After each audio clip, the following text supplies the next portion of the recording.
Pernahkah kamu bertanya-tanya tentang apa yang akan terjadi di masa depan kita?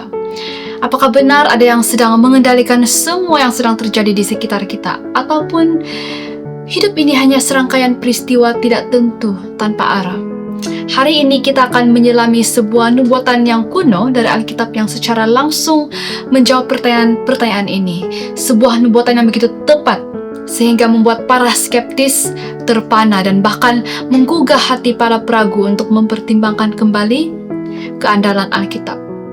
Jadi Alkitab menyampaikan klaim yang luar biasa tentang kemampuan Tuhan untuk menyatakan hal-hal yang akan datang.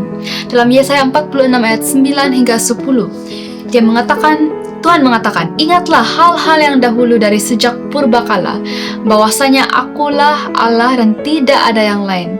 Akulah Allah dan tidak ada yang seperti aku, yang memberitahukan dari mulanya hal yang kemudian, dan dari zaman purbakala apa yang belum terlaksana." Jadi, tidak seperti ramalan manusia yang penuh ketidakpastian. Allah melihat dan menyatakan masa depan dengan sangat jelas. Lalu, bagaimana Allah menyatakan masa depan kepada manusia? Dalam Amos 3 ayat 7 tertulis, "Sungguh Tuhan Allah tidak berbuat sesuatu tanpa menyatakan keputusannya kepada hamba-hambanya, yaitu para nabi." Dan salah satu nabi itu adalah Nabi Daniel yang hidup di Babilonia kuno. Dalam pasal 2 kitab Daniel diceritakan kisah yang sangat luar biasa. Raja Nebukadnezar mengalami mimpi yang menggelisahkan, namun ia tidak boleh mengingatnya. Dalam Daniel 2 ayat 1 hingga 3. Jadi, dia memanggil para ahli nujum dan orang-orang bijak, dan dia menuntut mereka untuk memberitahukan mimpi itu sekaligus maksud dia juga. Jadi, ketika mereka gagal, raja pun memerintahkan agar semua ahli nujum itu dihukum mati. Ayat 12 hingga 13. Daniel, meski seorang tawanan dari Israel, dianggap sebagai orang yang bijak di Babilonia dan turut terancam hukuman mati. Namun, Daniel tidak panik. Apa yang dia buat? Dia memilih untuk berdoa dan memohon petunjuk kepada Tuhan dalam ayat 16 hingga 18. Dan Tuhan menjawab doanya. Dalam ayat 19 dia mengatakan, "Maka rahasia itu disingkapkan kepada Daniel dalam satu penglihatan malam. Dan Daniel pun dengan berani berkata kepada raja." Dalam ayat 28, "Tetapi di syurga ada Allah yang menyatakan rahasia-rahasia." Lalu Daniel menceritakan mimpi raja secara lengkap. Sebuah patung besar dengan kepala dari emas, dada dan lengan dari perak, perut dan paha dari tembaga, dan kaki dari besi, dan kaki bagian bawah campuran besi dan tanah liat. Ini kita boleh baca dalam ayat 31 hingga 35. Dan Daniel pun dengan jelas menjelaskan maknanya dengan jelas. Setiap logam melambangkan sebuah kerajaan dunia, dimulai dari Babilonia sebagai kepala dari emas, ayat 38. Dan sejarah mencatat bahwa Babilonia memang terkenal akan kemegahannya dan penggunaan emas secara melimpah.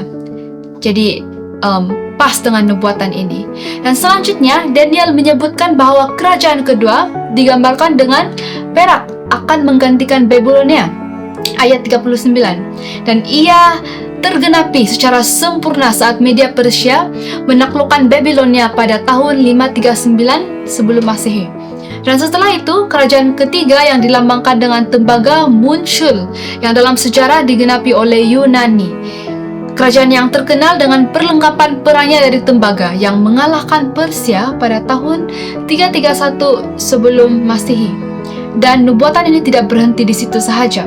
Dan sebuah kerajaan keempat akan muncul, kuat seperti besi. Dan ini tidak lain adalah Roma. Dan kekaisaran Romawi yang dikenal dalam sejarah sebagai monarki besi, dia muncul dengan kekuatan besar dan mengalahkan Yunani pada tahun 168 sebelum Masehi, persis seperti dalam visi Daniel dalam ayat 40.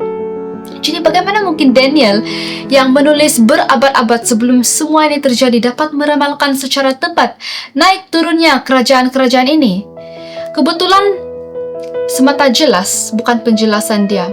Ini bukan berlaku secara kebetulan. Ketepatan sejarah yang luar biasa ini adalah bukti yang nyata bahwa Alkitab itu diilhami oleh Tuhan sendiri. Dan itu menunjukkan bahwa ada pribadi ilahi, yaitu Tuhan yang memegang kendali penuh atas sejarah manusia. Teman-teman, buktinya sangat jelas. Mimpi dalam Daniel 2 bukan sekadar cerita masa lalu. Ini adalah bukti yang tidak tergoyahkan bahwa Alkitab itu sangat layak dipercayai. Tuhan menyatakan masa depan karena Dialah yang menggenggam masa depan ini. Masa depan itu. Hari ini, setelah melihat bukti yang begitu kuat, maukah kamu mempertimbangkan kembali keraguan kamu? Maukah kamu mempercayai bahwa Tuhan yang mengatur sejarah juga sanggup mengatur hidup kamu juga? Bukakanlah hatimu pada kepastian firman Tuhan, dan hidup kita semua, hidup kamu semua tidak akan pernah sama lagi. Jika kamu ingin belajar lebih lanjut tentang nubuatan-nubuatan Alkitab yang luar biasa ini, hubungi kami melalui WhatsApp atau email yang tertera di sini dan di deskripsi di bawah. Tuhan memberkati kita semua.